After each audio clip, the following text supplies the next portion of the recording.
हाँ बच्चों, ये 4 अप्रैल को जो क्वाड्रेटिक इक्वेशन का प्रॉब्लम आया है ये एकदम ही इजी प्रॉब्लम आ गया। अच्छी बात है, बस कंसेप्ट्स क्लियर रहने चाहिए।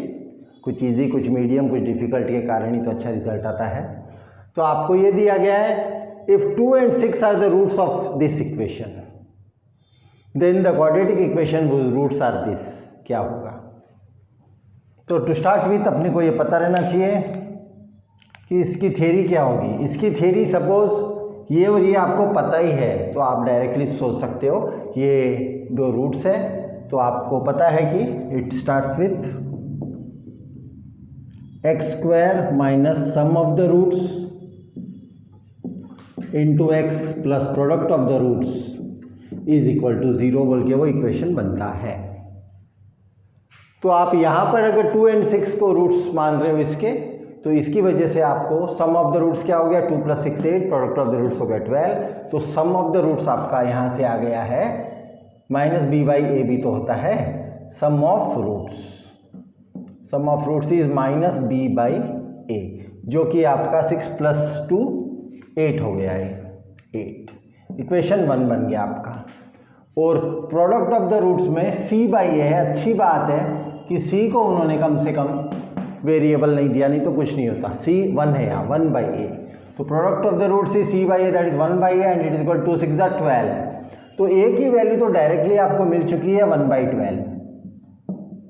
इस 1/12 को आप इक्वेशन 1 में डाल दीजिए so that you get b also.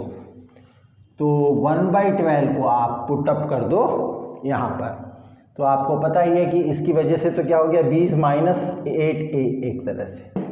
तो जो आपको ये मिल गया है, हाँ, तो आप b को बोल दो directly -8 times a is 1/12, that is -4 2 4 3 -2/3।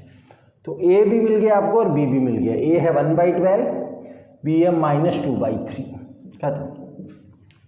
इस a और b की मदद से अपन इन रूट्स को एक्चुअल में नंबर्स के फॉर्म में निकाल लेते हैं। तो इसका और ये दोनों आते ही हो जाएंगे। सो पहला रूट है 1 1 को मैं 1/1 लिखता हूँ, मुझे अच्छा लगता है रैशनल नंबर लिखना। 2 टाइम्स a, 2 टाइम्स a, तो 2 टाइम्स a है 1/12 प्लस b जो है -2/3। ठीक है, तो ये हो गया अपना 2 1 ज़ा 2 6 ज़ा, और ये एलसीएम ले लेता हूँ, इंटू 2 कर दिया। तो 1/1 तो हो ही गया है, और ये हो गया 1/6 -4/6, दैट इज ये हो गया -3/6, जो कि -2 हो गया।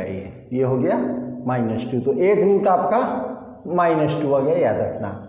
सेकेंड रूट ये वाला 1/6 इंटू a क्या है, फिर से 1/12 है, और b क्या है -2/3 है, फिर से 1 ज़ा 2 ज़ा है।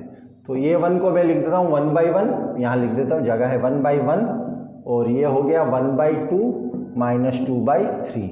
ये इंटू 3 हुआ, इंटू 2 हुआ। तो ये 1/1, और ये 6 तो इधर है ही, 3 में से 4 -1, ये आ गया -6 बन गया। तो आपके पास दोनों रूट्स आ गए अब, -2 और -6। तो -2 और -6 को देखते ही तो पता ही लग ही जाएगा। ठीक है, -2 और -6 है रूट्स ही आपके, -2 और -6। तो सम ऑफ द रूट्स क्या आ गया, x square -2 -6 times x plus -2 into -6 equal to 0। ये फॉर्म होगा जो बन गया x square plus 8x plus 12 equal to 0, D choice. तो अच्छी बात है, इजी प्रॉब्लम्स भी आते हैं। तो इस तरह से ये बन गया।